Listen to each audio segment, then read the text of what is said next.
Bayangkan. Oke. Kita lanjut ya ke soal berikutnya. Gampang ya, teman-teman.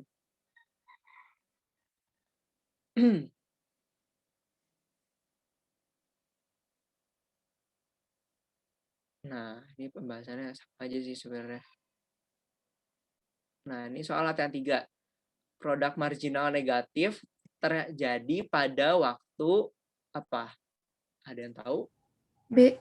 Produk total telah melewati kondisi maksimum. Nah, betul. Ini sama kayak yang tadi ya aku gambarin sebenarnya ya. Jadi ini kan jawabannya B. Nah, kita bisa lihat di sini nih bahwa mana nih?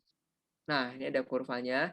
Lihat, saat si marginal produknya itu sudah melewati 0, maka nanti total produknya itu akan menurun. Karena sesuai yang tadi, definisi yang tadi aku udah kasih tahu ya, marginal itu adalah pertambahan, pokoknya pertambahan sesuatu, baik itu utility atau cost atau produk. Kalau di sini, gitu kan, setiap outputnya itu bertambah gitu.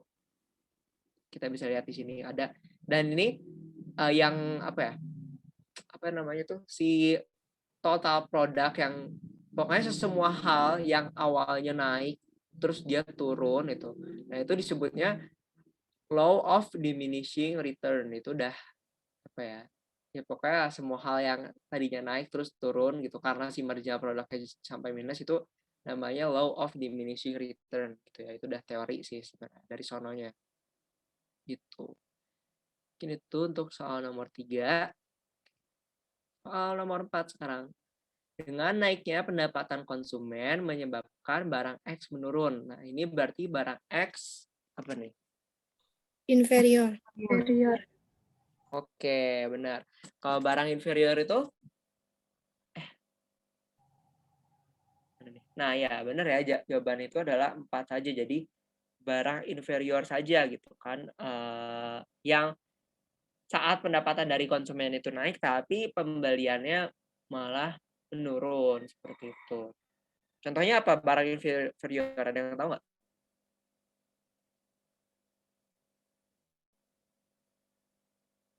Nggak ada yang tahu barang inferior contohnya apa? Ya contohnya itu misalnya kayak misalnya angkutan umum misalnya kan, angkot. Kenapa angkutan umum? Kenapa? Karena misalnya pendapatan seseorang bertambah, mungkin orang lebih prefer kayak ya udah gue beli mobil atau motor misalnya gitu kan. Tapi kayak bukan berarti dia nggak mau naik angkutan umum lagi, tapi konsumsi dia terhadap angkutan umum menjadi lebih menurun gitu kan dibandingkan sebelumnya. Atau misalnya warteg gitu. Karena orang-orang misalnya udah punya duit sendiri, ya udah gue bikin makanan sendiri misalnya gitu. Tapi balik lagi bukan berarti dia nggak mau makan warteg lagi ya, cuman konsumsi dia aja yang menurun gitu. Bedakan ya antara si konsumsinya menurun dan dia udah nggak mengkonsumsi itu sama sekali gitu ya. Beda. Oke, kalau misalnya barang superior, ya ini berarti keterbalikan dari barang inferior gitu kan. Barang yang semakin naiknya pendapatan malah pembeliannya Semakin bertambah. Naik. tuh naik, semakin bertambah ya. Jadi contohnya apa contohnya? Emas, berlian, kayak gitu-gitulah. Ah, betul. Itu barang-barang spekulan ya. Barang-barang spekulan dia apa namanya? Disebut juga barang superior biasanya. Kalau barang mewah ya barang mewah, ini mah kagak ada di ekonomi ya, barang mewah ya barang mewah sih. Kalau barang normal ya barang yang biasa aja sih, apa namanya nggak dipengaruhi oleh pendapatan konsumen. Tuh. Gitu ya, teman-teman. Oke, kita lanjut ke soal berikutnya.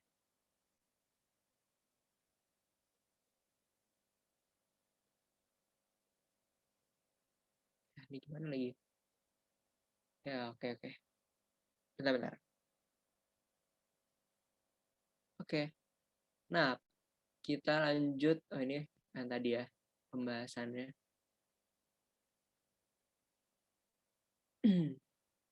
Banyak ya. Nah, terus masuk ke soal latihan kelima. Nah, kurva indifference menggambarkan kombinasi dari dua macam barang atau lebih yang memberikan apa nih? Tadi aku udah jelasin kan sedikit tentang kurva indifference? Kira-kira ada yang tahu jawabannya apa? Oke, benar ya. Jadi kurva indifference itu menggambarkan kombinasi dari dua macam barang yang memberikan kepuasan yang sama pada konsumen. Sebenarnya ini nggak mungkin lebih sih, karena kayak kalau lebih kurvanya bukan kurva yang indifference yang tadi lagi ya. Gitu. Kalau tadi kan cuma bisa menggambarkan dua barang saja, dan satu garis itu menggambarkan kepuasan yang sama pada konsumen. Gitu. Nah, ternyata ada ciri-ciri kurva indifference-nya kan. Dia turun dari kiri atas ke kanan bawah, seperti tadi aku gambar. Terus ciri-cirinya adalah cembung ke arah titik asal atau origin. Jadi cembung itu mesti kayak gini. Cembung kan kurvanya gini nih misalnya. Itu kan. Itu cembung ke sini. Set gitu. Jadi ininya tuh mengarah ke sini gitu. Kalau misalnya cembungnya keluar berarti dia gini kan. Tapi dia nggak seperti itu. Nah, terus udah gitu ya tadi sampai mana?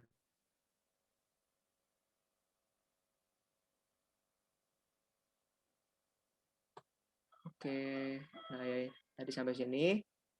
Terus kita lihat ini jika kombinasi barang yang dikonsumsi semakin banyak, maka akan memberikan utilitas yang semakin tinggi yang ditunjukkan oleh kurva indifferent yang semakin menjauhi titik nol. Nah, ini benar ya.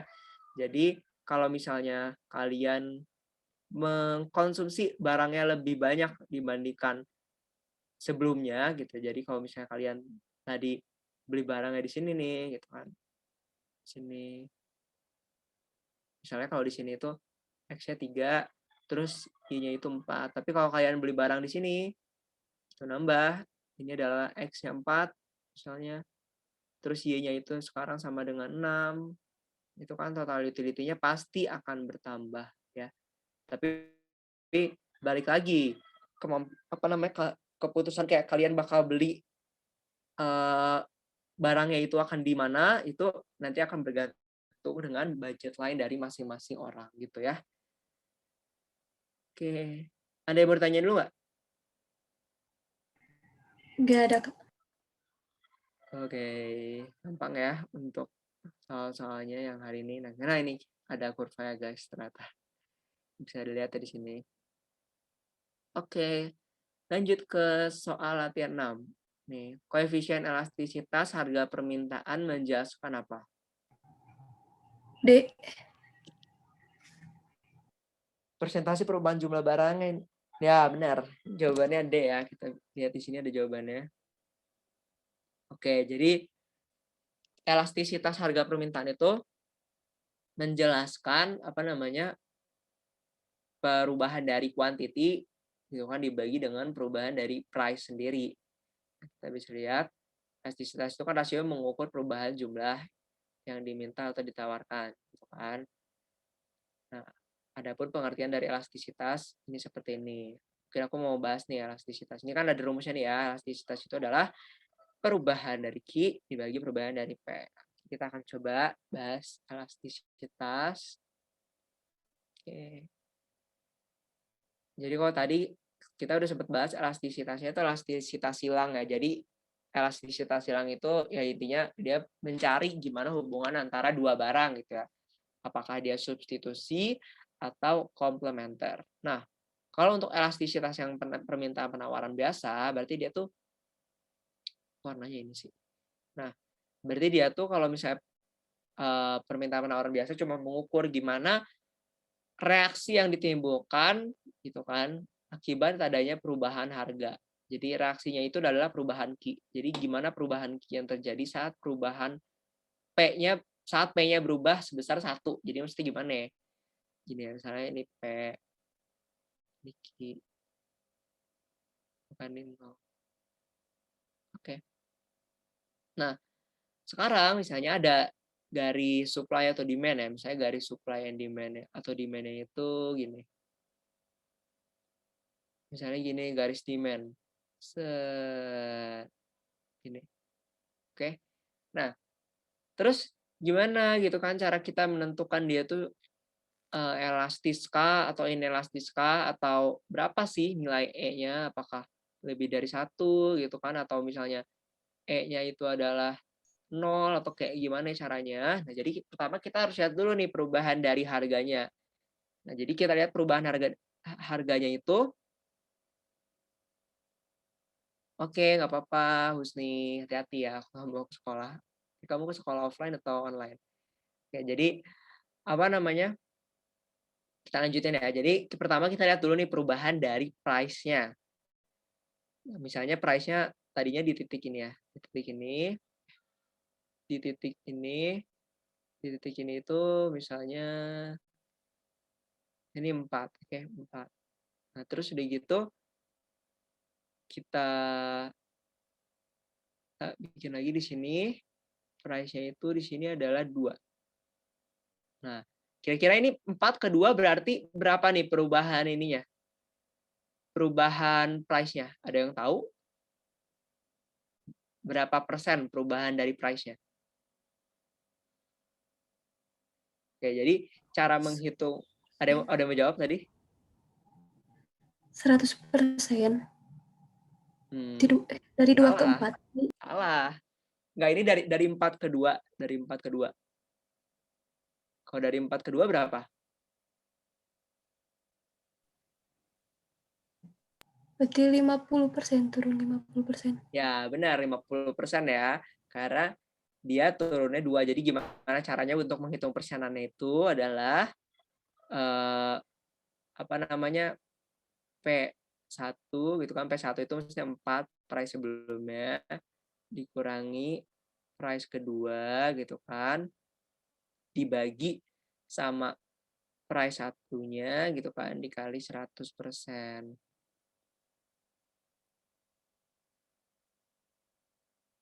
Atau pokoknya kita bisa bilang delta dari P-nya gitu kan, delta dari P-nya dikurangi sama P1 dikali 100%. Nah, kalau di sini kan berarti perubahannya 2 ya. 2/4 dikali 100%. Maka hasilnya adalah 50%. Nah, terus sekarang kita lihat perubahan kuantitinya gimana gitu kan setelah si P-nya ini berubah. Nah, misalnya yang tadinya price-nya itu 4 gitu kan, quantity yang diminta itu, quantity demanded-nya adalah misalnya 10. Nah, terus sekarang saat harganya turun, ternyata dia naik, tapi naiknya misalnya sebanyak 13. Nah, berarti kira-kira ini naiknya berapa persen? Ada yang mau jawab? Dengan 30. rumus yang ini? Ya, betul. 30% ya untuk perubahan dari Q-nya. Ini kan perubahan dari P ya. Perubahan dari P, terus ini perubahan dari Q-nya itu adalah seperti ini. Berarti 3/10 dikali 100. Atau bisa kita bilang berarti 30%. Nah, udah, sekarang kita tinggal bandingkan tuh. Kan 30%, ya kan, 30% dibanding sama 50%. Jawabannya adalah 0,6 atau 3/5 sama aja. Nah, 3/5 atau 0,6 ini berarti dia elastisitasnya kan kurang dari 1 ya kan?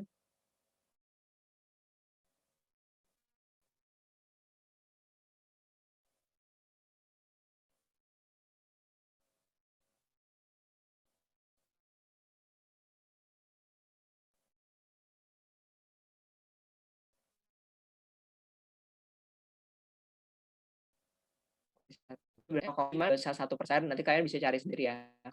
Tapi case-nya pokoknya kalau case-nya kayak gini, saat si price-nya itu berubah 1%, berarti kalau 1% dari 4 itu ke sekitar 3,96, nah nanti tuh si kuantitinya akan berubah sebesar 0,6%. Jadi kalau misalnya dia berubah ke sini gitu ya. Ini pokoknya 3,96. Nah, terus nanti si 10 ini dia akan naik, si kuantitinya ini akan naik juga dari 10, naik 0,6%. 0,6% itu berarti kan 10,6. Nah, dia 10,6. Itu maksudnya.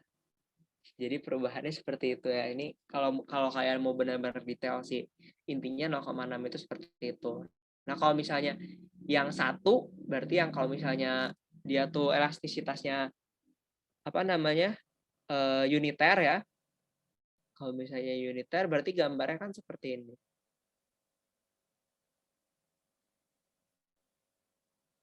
Ini P, kan ini 0, ini Q, gitu kan. Nah, misalnya gambarnya dia seperti ini. Nah, maka nanti perubahan 1% dari si harganya gitu kan. Saya ini pokoknya dalam hitungannya misalnya berapa ya? Ini 100, misalnya 100. Nah, terus di sini misalnya 99. Nah, ini kan berarti dia berubah 1% ya. Nah, nanti kenaikannya itu juga akan sebesar 1%. Misalnya di sini itu angkanya 50. Nah, terus di sini saat dia naik, kan ini ke sini ya, sorry. Nah, saat dia naik kuantitinya, dia akan menjadi 50,5. Nah, ini. Kebayang ya untuk elastisitas sejauh ini? Atau ada yang mau ditanyain dulu nggak? Saya, Kak. Gimana tuh? Jadi aku masih bingung, Kak. Sebenarnya barang elastis itu ketika E sama dengan 0 atau E lebih dari 1, Kak? Elastis itu E lebih dari 1. Kalau misalnya E sama dengan 0, E sama dengan 0 itu berarti dia inelastis sempurna gitu. Karena dia seperti ini kan. Kalau misalnya yang E sama dengan 0, kurvanya seperti ini.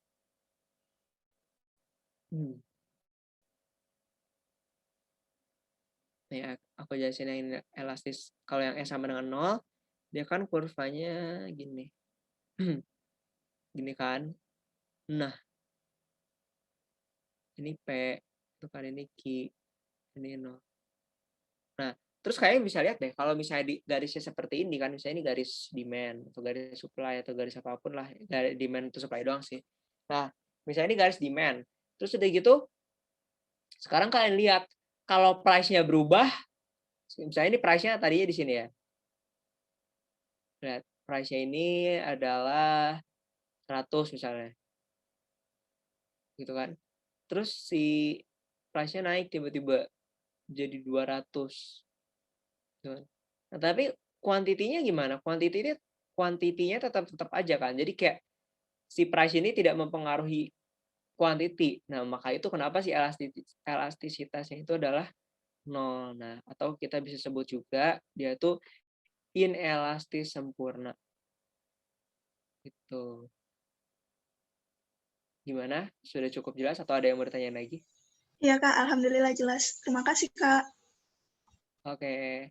Yang lain kayak mana? Ada yang mau ditanya lagi nggak? Ada dong, Kak. Oke, apa itu? Aku mau nanya nih tentang ini barang elastisitas. Boleh kan, Kak?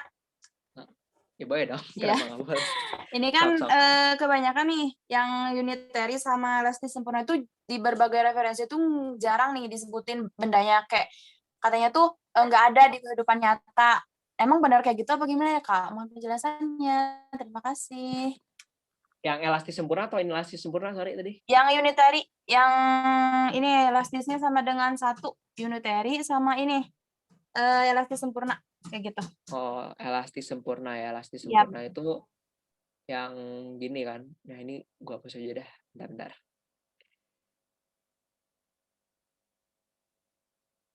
Oke, jadi kalau misalnya contoh in real life, sebentar ya. Gua hapusin dulu. Kalau elastis sempurna itu kan dia kayak gini ya. Nah, dia saat dia price-nya itu stagnan. Nah, di sini aja gitu kan. Dia nggak berubah kemana-mana. Nggak mungkin berubah ke atas atau nggak mungkin berubah ke bawah. Nah, ya ini bisa kita bilang emang sebenarnya hampir pasti kayaknya emang nggak ada deh di dunia ini yang harganya itu udah pasti segitu-segitu aja, itu nggak mungkin karena di dunia ini kan ada yang namanya inflasi kan, ya. Jadi harga itu pasti akan selalu berubah-ubah gitu. Nggak mungkin harga tuh segitu-segitu aja gitu. Walaupun misalnya ada ketetapan dari pemerintah harga apa ya, harga minimum, harga maksimum itu kan tetap nggak merubah kayak ada volatilitas harga kan. Jadi kayak misalnya pemerintah bilang harga minimum misalnya dari swab test atau harga maksimum dari swab test itu berapa gitu kan. Itu kan maksudnya bukan bukan berarti pemerintah bilang kayak harganya harus segini. Kebayang nggak maksudnya? Ya, kebayang. Ya, jadi kayak emang sebenarnya kalau misalnya yang ini bisa aku bilang nggak ada sih. Nah, kalau misalnya yang uniter, sebenarnya aku pribadi kurang tahu ya kalau misalnya in real life dia bakal ada atau enggak. Cuma kayaknya kalau yang bener-bener kalau misalnya aku pakai ini ya, saya pemikiran aku, logisnya emang kayaknya susah deh buat cari sesuatu yang apa ya, perubahannya itu sama gitu kayak yang tadi aku jelasin. Jadi kayak perubahannya itu ya kalau misalnya ada perubahan 1%, nanti dia akan naik juga 1% gitu. Karena kan eh apa ya? Gimana ya jelasinnya? Pokoknya in real life apa ya, dunia nyata ini kan kayak bener-bener sangat dinamis ya. Jadi kayak kalau misalnya kayak gini tuh seolah-olah kayak pasti kalau 1% naik 1%, kalau turun 1% turun 1%. Nah itu kayak nggak apa ya, nggak make sense gitu buat terjadi di dunia nyata yang bener-bener dinamis dan kayak bener-bener berubah terus ini. Kebayang nggak maksudnya? Iya. Oke, makasih ya, Gitu sih Kak. kalau misalnya dari aku. Iya, sama-sama. Yang lain ada yang mau nanya lagi?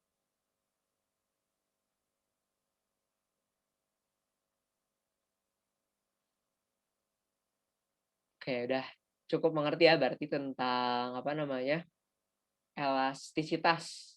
Oke, kita langsung masuk ke soal latihan berikutnya. Soal latihan 7. Ini kan yang tadi ya. Oke. Nah, katanya ada fungsi penawaran pasar tepung terigu gitu kan. Terus harga per kilonya ada segitu. Dalam ribuan, oh nggak ada. Harganya cuma dalam ribuan rupiah aja katanya. Terus Ki, gitu kan, adalah jumlah tepung yang ditawarkan. Terus apabila harga per kilogram tepungnya sebesar 15, berarti elastisitas harga penawaran pada tingkat harga tersebut berapa? Kira-kira ada yang mau coba menghitung dan menjawab? Jawabannya E. Atau jawabannya E. Iya sih, benar. Jawabannya E. Oke, bener ya. Nah, jadi ini kenapa bisa kayak gini? Nah, ini akan aku coba bahas di sini aja ya. Nah, kita lihat yang diketahui. Kita tulis dulu kan, P-nya itu 10 tambah 0,5 Ki gitu kan. Terus ada price-nya yaitu 15 gitu kan. Nah, dari sini kita bisa cari sebenarnya si Ki ini berapa. Itu kan ditanyakan elastisitas dari supply. Kita bisa lihat rumusnya yang digunakan adalah ini kan. 1 per turunan dari P dikali P per Q gitu ya. Q-nya ini berapa? Q-nya nanti kita akan coba cari. Oke.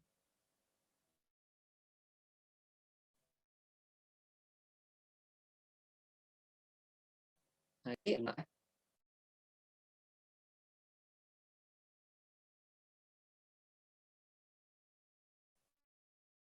terus kita bisa tes tadi, berarti 15 sama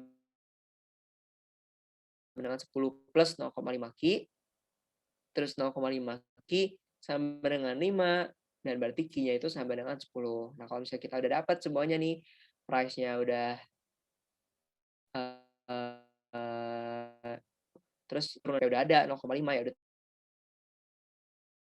tinggal kita masukin aja 1 dibagi 0,5 kita jawabannya bisa kita bilang 3, dan 3 itu berarti adalah lebih dari 1 alias elastis, atau kalau digambarkan seperti ini.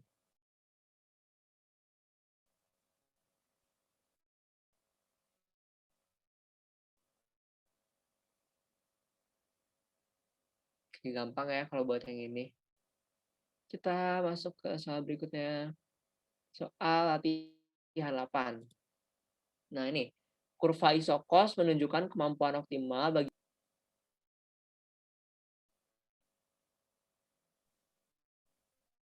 Yang B, labor and modal. benar ya. Benar. Dalam menggunakan faktor produksi tenaga kerja dan modal. Nah, akan coba hapus dulu ya.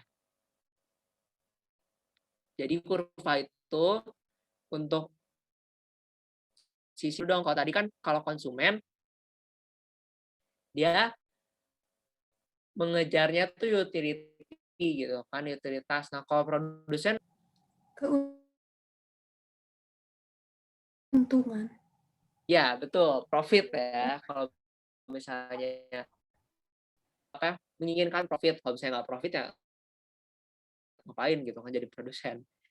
Gitu. Terus udah gitu kalau di dalam teori produsen gitu kan, kalau misalnya kita mau melihat bagaimana perilaku dari produsen, nah ini ada dua apa namanya kurva yang cukup penting. Yang pertama itu tadi yang isokos, ya kan? Isokos itu ini bisa kita bilang di sini K ya, atau K itu kapital atau modal kalian bilangnya kan. Nah, atau misalnya terus di sini ada labor atau ya tenaga kerja. Tuh. Terus di sini ada 0. Nah, terus udah gitu kalau misalnya untuk seperti apa seperti ini. Nah, kita ganti warnanya. Jadi isokos ini akan berbentuk seperti ini, seperti budget line kalau misalnya di individual gitu ya, di part individual dia seperti budget line. Nah, terus nanti isoquantnya yang akan berbentuk seperti indifference curve yang akan seperti ini. Nih, jadi terus nih juga ini juga, di mana masing-masing dari garis biru ini itu kan menentukan apa namanya menentukan besaran output yang berbeda. Jadi misalnya kalau misalnya kamu pilih titik di sini, maka output yang dikeluarkan itu misalnya di sini 100. Kalau misalnya di sini outputnya adalah 95 misalnya. Kalau di sini 85. Gitu. Nah, ini sebenarnya kalau yang produsen sama konsumen kurang lebih sama. Jadi kayak nanti produsen akan mengeluarkan apa produknya di mana gitu kan dengan jumlah labor dan jumlah kapitalnya berapa gitu kan. Nah, dia akan mengatur lagi apa namanya? Dia akan memproduksi barang di titik ini, di titik sini. Kenapa di titik sini? Ya karena ini kan kayak pertemuan nih gitu ya, kayak gitu kan, dia akan memproduksi barang sebanyak-banyaknya demi keuntungan yang banyak gitu kan, berarti dan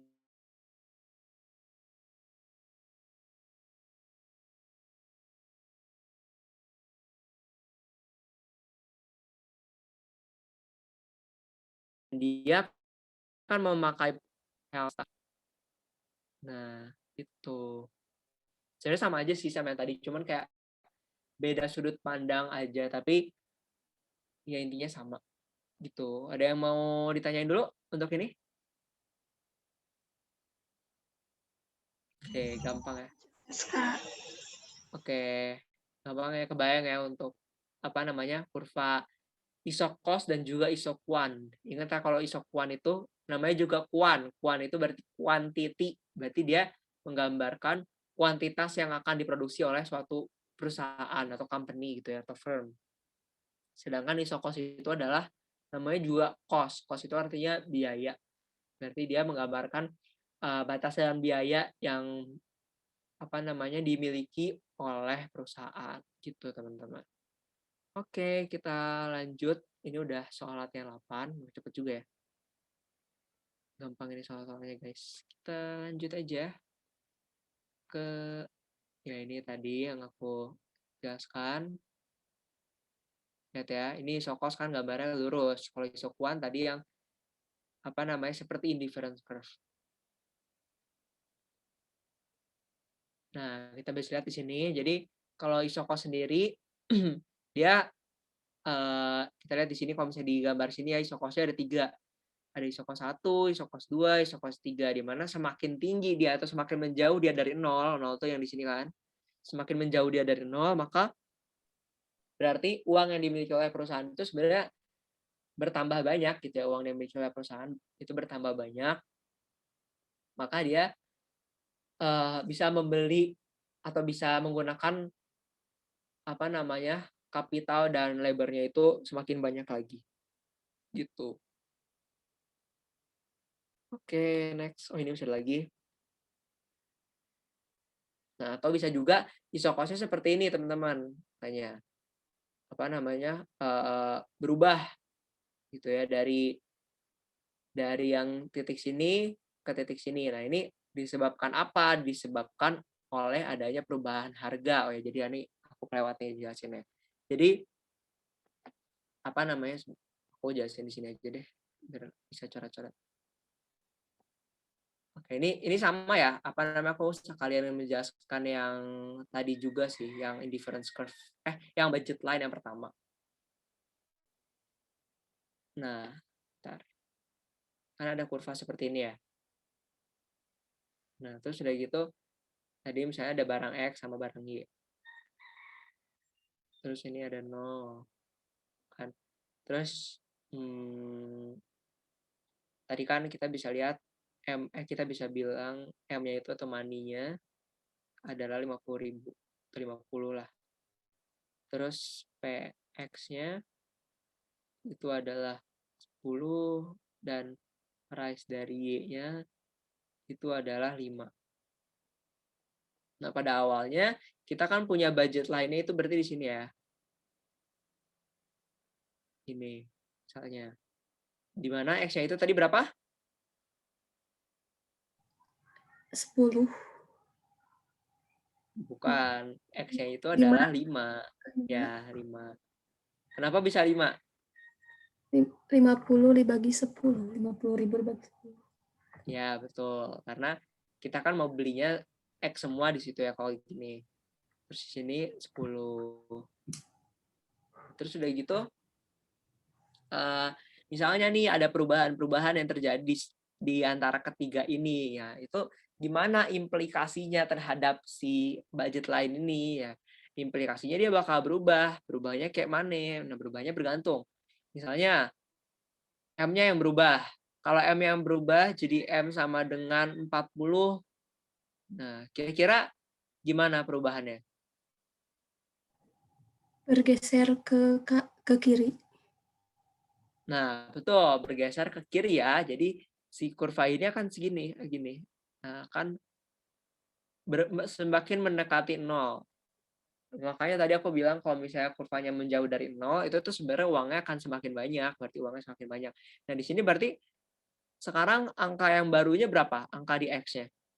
Kan sekarang kita punya uang 40, terus harga dari X-nya itu 10, berarti berapa? Kalau kita beli X 4. semua. 4. Nah, ya benar, 4. Terus sekarang EY-nya kan 5 tetap. Berarti money-nya jadi 8.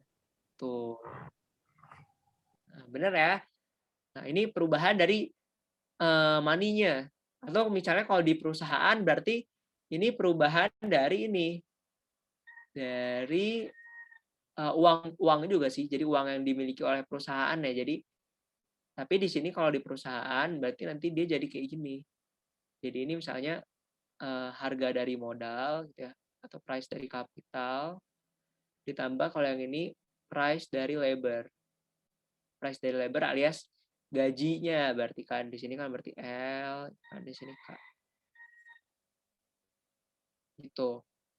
Sama aja kan sebenarnya antara si individu sama perusahaan gitu. Cuma beda ininya aja sih, subjeknya aja. Kalau yang tadi barang, kalau ini kapital dan juga labor.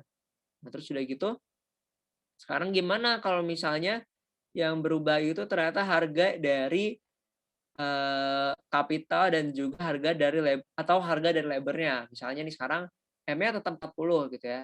Tapi sekarang misalnya price-nya berubah, price dari kapital menjadi 20 misalnya.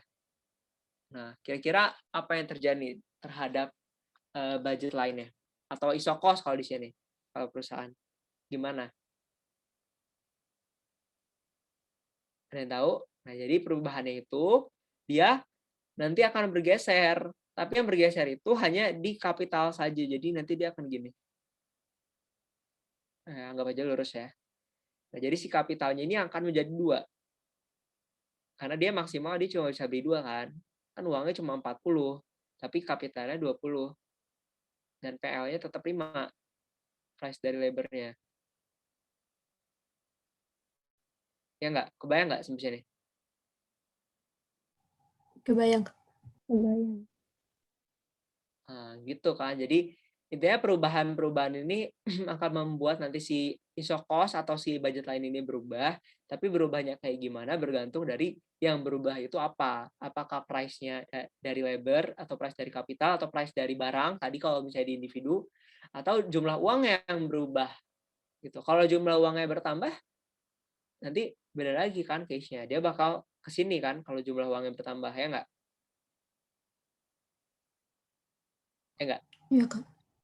Nah, ya gitu ya. Kalau untuk masalah iso cost dan juga budget line. Tuh, ada yang bertanya dulu?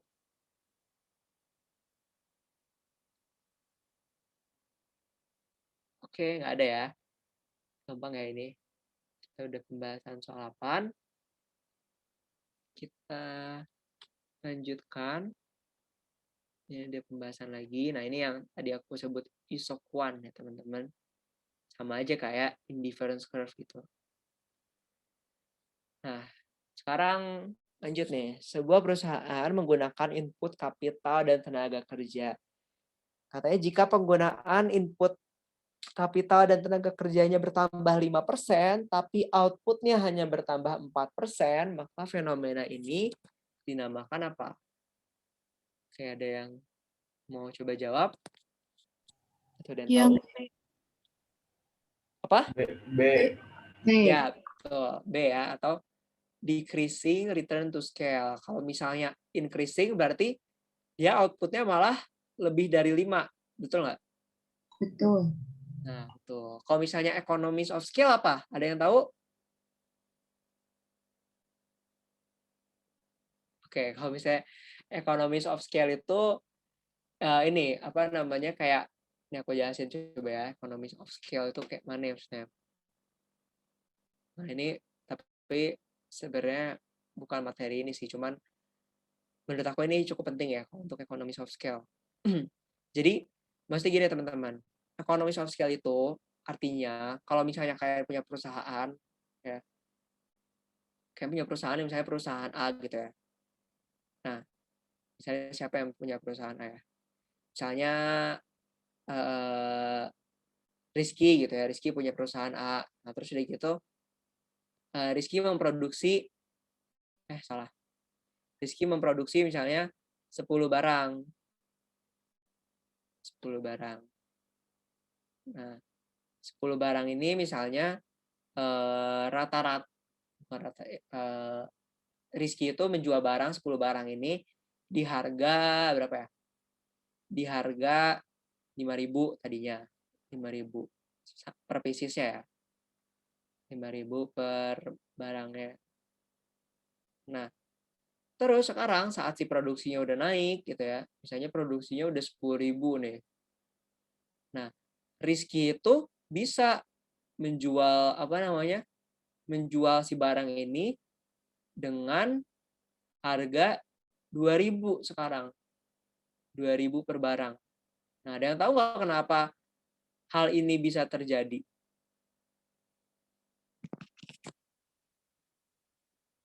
Oke, jadi aku jelasin ya. Jadi hal ini tuh bisa terjadi itu karena adanya economies of scale. Jadi gini, ini cukup panjang ya kan, perhatiin ya, ini cukup sulit soalnya menurut aku sih. Kalau pertama-tama baru belajar atau ya baru mau benar-benar ngerti. Nah, jadi suatu perusahaan itu kan pasti mengeluarkan yang namanya cost atau biaya. Betul nggak? Ya, Nah, cost itu ada 2, teman-teman. Ada yang fixed cost, ada yang variable cost. Ini aku pernah jelasin belum sih di sini? Belum ya? Nah, terus ada yang tahu nggak bedanya apa fixed cost sama variable cost? kalau fixed cost itu tidak mempengaruhi output, kalau yang variable cost mempengaruhi output. Benar sih, cuma kurang tepat kali ya kata-katanya. Jadi kalau fixed cost ini dia biaya yang tidak dipengaruhi, bukan mempengaruhi. Jadi tidak dipengaruhi oleh output. Jadi fixed cost ini atau biaya tetap ya, biaya tetap itu adalah biaya yang harus dan pasti dikeluarkan oleh si perusahaan. Nah, contohnya apa? Contohnya misalnya bangunan. Kan pasti kan kalian butuh bangunan misalnya untuk berjualan. Atau kalau kalian nggak jualan di bangunan, kalian misalnya butuh sewa ruko atau misalnya kalian jual martabak gitu ya. Nah, terus kalian perlu gerobak misalnya. Nah, itu kan hal-hal yang pasti dan wajib gitu kan dimiliki oleh seorang pedagang gitu. Gitu kan. Nah, kalau variable cost dia itu biaya yang dikeluarkan karena kalian pengen membuat barang kalian. Contohnya gimana ya? Contohnya gimana ya? Ya kayak tadi, kalau misalnya kalian bikin es krim, berarti kalian misalnya butuh susu ya kan? Butuh susu. Terus udah gitu, kalau misalnya kalian bikin martabak, kalian butuh susu, terus butuh coklat misalnya kan. Terus udah gitu butuh apa lagi? Butuh telur mungkin. Nah, ini pokoknya disebutnya variable cost. Tuh. Jadi kayak kalau misalnya kalian bertambah jadi kalau kalian pengen menambah output kalian, menambah martabak yang mau kalian bikin, kalian pasti harus mengeluarkan telur lebih kan? Ya enggak? Ya, Ya enggak, teman-teman? Nah, ya kan? Sedangkan kalau kalian mau bikin martabaknya 100 kek, mau 10.000 kek, ya bangunan mah bakal tetap satu-satu aja, ya enggak? Bener kan? iya benar. Nggak bertambah. Nah, iya gitu. Kebayang nggak sampai sini dulu perbedaan antara fixed cost dan variable cost? Bayang, Kak. Kebayang. Nah, oke. Dicatat ya, jangan sampai lupa. Nah, terus kalau misalnya, jadi gini teman-teman, kalau misalnya perusahaan nih berjalan gitu ya, dia kan si perusahaan menjual produk. Kan perusahaan menjual produk, dapatlah nih perusahaan dapat revenue gitu kan. Dapat revenue dari pembeli gitu kan, dari buyer. Dapat RP kan atau dapat dolar. Set. Nah, terus udah gitu si perusahaan A ini gitu kan karena dia baru berjalan. Nah, dia tuh apa ya? Dia kan dapat untung. Nah, untungnya itu lama-lama nanti akan akan bisa menggantikan fixed cost dia dulu. Kenapa fixed cost? Karena fixed cost ini tuh dia cuma beli sekali doang. Jadi fixed cost itu pokoknya biaya yang dikeluarkan hanya satu kali. Ya, kalau variable cost ini kan berkali-kali. Jadi kayak keuntungan pertama yang didapatkan oleh perusahaan A itu nanti lama-lama akan menutupi fixed cost-nya dulu. Nah, kalau misalnya udah tertutupi ini si fixed cost-nya, nah maka nanti baru keuntungan selanjutnya yang dimiliki oleh perusahaan baru bisalah dianggap sebagai kayak keuntungan yang benar-benar bisa dipakai oleh si perusahaan A. Kebayang nggak maksudnya? Kebayang. Atau belum? Belum, Kak. Yang lain gimana? Oh, belum. Boleh Jadi gini. diulangi tadi, Nggak apa-apa. Oke, boleh santai-santai. Kalau misalnya nggak ngerti bilang aja. Aku mah santai aja deh. Nah, jadi pokoknya misalnya nih kamu mengeluarkan fixed cost ini misalnya 70 juta gitu ya. 70 juta untuk sewa ruko atau pokoknya untuk bikin pabrik deh misalnya gitu aja dulu. Gitu kan. Nah, 70 juta ini kan hanya di apa namanya? Di apa sih namanya itu? Hanya dikeluarkan sekali saat kalian baru pertama kali merintis usaha. Bener atau enggak? Ya enggak? Ya, Iya. Nah, terus nih, kalian saat penjualan gitu kan, nah, dapat nih misalnya 70 juta pertama kalian, revenue, pendapatan pertama kalian 70 juta, ya kan? Dapat nih 70 juta. Nah, 70 juta ini bisa kita anggap untuk menggantikan fixed cost ini. Nah, karena fixed cost-nya sudah tergantikan oleh revenue, maka sekarang fixed cost-nya udah hilang. Udah kagak ada lagi, kita udah nggak punya beban fixed cost. Kebayang maksudnya? Kebayang, Kak. kebayang. Nah, ada yang masih belum ngerti? Paham, Kak. Oke. Oke, gampang ya. Nah, sekarang karena si fixed cost-nya ini udah tergantikan, bukan udah nggak ada sih sebenarnya, tapi dia udah tergantikan nih oleh revenue yang awalnya sudah kita dapatkan, maka sekarang biaya atau beban yang dimiliki oleh perusahaan A yang tersisa hanya variable cost. Atau berarti input-inputnya saja, biaya-biaya yang ya ini mah murah lah berarti kan. Nah, oleh karena itu perusahaan A gitu kan, yang dia tuh sekarang hanya memiliki variable cost, dapat menjual barang secara lebih murah lagi. Kan yang penting untung, ya nggak? Nah, kenapa coba si perusahaan A ini bisa mau menjual harga di harga yang lebih murah? Nah, karena biasanya saat gini nih, jadi kayak misalnya kalian misalnya nih aku mau cerita tentang apa ya? Misalnya perusahaan air minum gitu ya. Misalnya pertama-tama nih Aqua nih kan, Aqua. Itu perusahaan Aqua gitu. Perusahaan Aqua dia udah untung kan 70 juta, dia udah nggak punya fixed cost lagi, bukan nggak punya, kayak fixed cost-nya udah tergantikan gitu kan. Nah, terus saat si Aqua ini sudah untung 70 juta, jadi pertama-tama kita asumsikan nggak ada pesaing ya, Aqua ini benar-benar monopoli gitu, jadi awalnya gitu. Nah, nanti akan ada perusahaan B, atau kita bisa bilang misalnya perusahaan feed. Ya. Nah, si feed ini dia akan masuk juga ke pasarnya siapa namanya? Si Aqua ini. Dia akan menjual air minum. Kenapa menjual air minum? Karena dia kayak mikir, wah ini menarik banget nih, orang-orang pada beli ke Aqua. Berarti orang-orang mau kan membeli air minum. Walaupun air minum itu diperlukan sih. Cuma kayak asumsikan aja air minum itu sebenarnya bukan hal yang diperlukan banget, cuma orang-orang mau gitu kan membelinya. Asumsikan aja seperti itu ya. Nah, karena si Fit ini melihat kayak ada celah gitu kan keuntungan, wah kayaknya kalau gue ikut jualan ini nih gue bisa untung gitu kan. Nah, maka Fit akan masuk nih ke pasar, akan mencoba untuk menawarkan produknya ke si buyer. Nah, tapi apa yang bisa dijual oleh Fit? Orang produknya sama, ya nggak? Orang produknya nggak jauh beda kok, sama-sama air minum. Paling yang beda cuma, oh ini dari sumber mata air yang paling bagus gitu kan, kayak yang nggak menjual banget, ya nggak sih?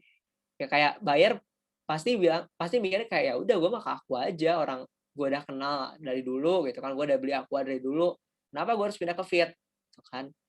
Nah, karena Fit ini pendatang baru dan nggak, istilahnya dalam tanda kutip nggak punya apa-apa buat dijual gitu kan. Nah, maka dia akan menurunkan price-nya sampai pokoknya di tingkat tertentu yang maksudnya pokoknya dia nggak bisa jual di bawah harga itu. Misalnya harga terendah yang bisa dikasih oleh Fit, misalnya harga Aqua tadinya 6.000 ya. Jadi harga Aqua tadinya 6.000 nih, awalnya ya 6.000. Nah, terus si Fit ini berusaha menjual air minumnya dengan harga 4.500 misalnya. Gitu. Nah, kira-kira kalian sebagai konsumen bakal pindah kemana? Bakal pindah ke Fit atau enggak? Pindah, Kak. Pindah kan, karena lebih murah. Nah, tapi karena si Aqua ini gitu kan, dia tahu wah ini si Fit udah jualan murah banget gitu kan. Tapi tenang aja, si Aqua sekarang udah cuma punya variable cost doang. Maka bisa aja si Aqua nanti menjual jadi 3.000. dengan ya dia masih untung karena kan fixed cost-nya udah nggak ada. Sedangkan si Fit dia udah nggak bisa jual di bawah 4.500 karena dia masih ada fixed cost gitu teman-teman. Dan kalau ini sebenarnya ini case ini sih buat pasar oligopoli gitu teman-teman. Nah, ada yang gimana? Sampai sini paham nggak? Alhamdulillah paham Kak. Paham, Kak. Gampang kan ya? Atau pusing? Aku masih mikir, Kak, sama perusahaan-perusahaan yang sebenarnya sudah lama tapi harganya tidak turun-turun. Oh, ya kalau ini kan dia case-nya case oligopoli aja ya. Kalau misalnya in real life apa namanya kan banyak banyak determinannya, misalnya kayak banyak yang mempengaruhi gitu kan, dan bisa jadi dia emang bukan oligopoli atau bisa jadi kayak apa ya, kayak misalnya kalau in real life Aqua gitu kan misalnya, Aqua itu kan sebenarnya bisa kita bilang lebih mahal ya dibandingkan produk-produk lain. Nah tapi ada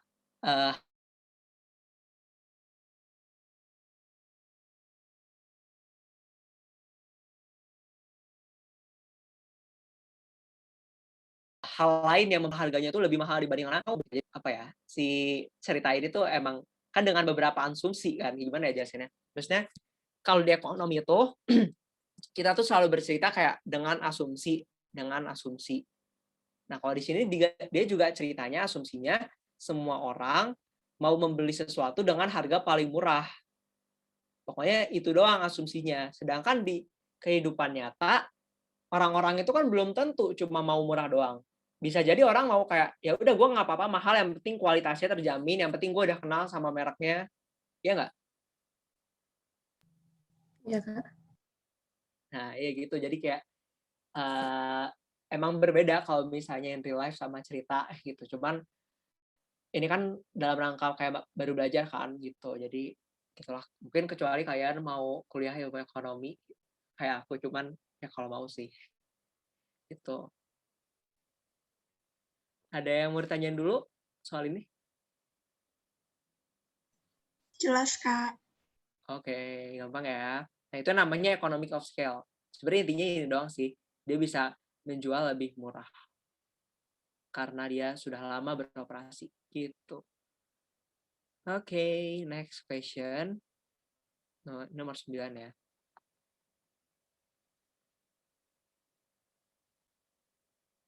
Nah, ini konstan yang tadi. Nah, kita lihat kan fenomena menurunnya biaya produksi per unit. Gitu. Jadi intinya sebenarnya kayak dikatakan karena tadi dibandingin dengan meningkatnya volume produksi. Oke, next question. Ini ada kurva indifference mempunyai ciri-ciri berikut. Ini udah malah aku tulis juga. Ini ya, jadi kurva indifference itu mempunyai ciri-ciri yang ini. Dia tidak mungkin saling berpotongan satu sama lain. Karena karena masing-masing garis itu mempresentasikan tingkat utilitas yang berbeda gitu ya. Jadi nggak mungkin potongan. Terus udah gitu dia menurun dari kiri atas kanan bawah, betul gitu kan. Terus cembung ke arah titik origin, atau titik origin ini adalah titik nol seperti tadi aku udah jelaskan. Terus menunjukkan tingkat kepuasan yang sama bagi konsumen gitu kan. Setiap garisnya maksudnya ya.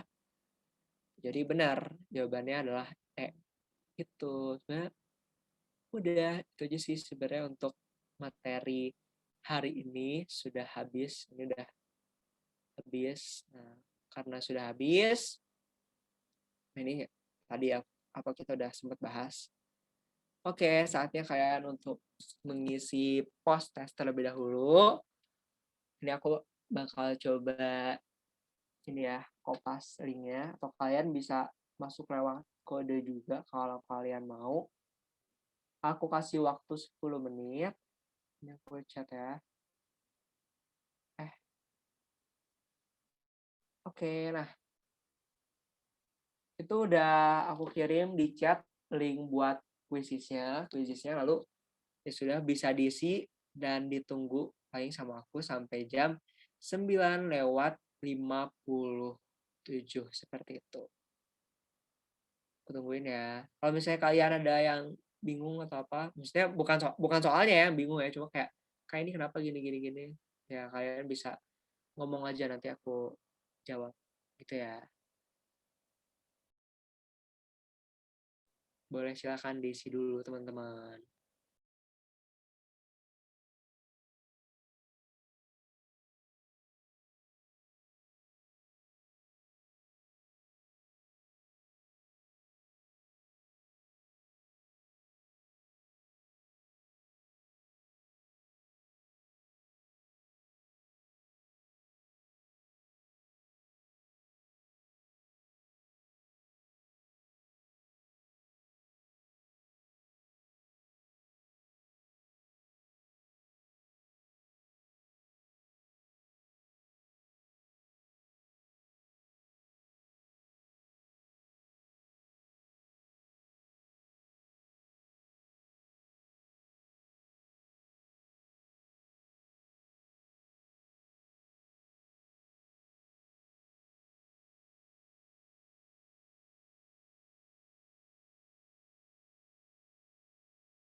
Oke, 3 menit lagi ya teman-teman waktunya.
Oke, karena sudah jam 9.57 juga, dan mungkin kalian ini kan ya, ada mata pelajaran lain setelah ini, aku izin untuk stop share terlebih dahulu, dan mungkin aku kembalikan ke Kak Putri. Oh, tapi Kak Putri ada. Kak Putri? Oke, terima kasih banyak ya Kak Yusuf atas pemaparannya. Semoga bisa bermanfaat buat teman-teman yang lain. Amin. Oke, amin. Boleh Kak Yusuf jika ingin live room bisa dipersilakan untuk live room. Terima kasih banyak ya Kak Yusuf. Oke, makasih juga Kak Putri dan teman-teman Ya, semua yang udah hadir.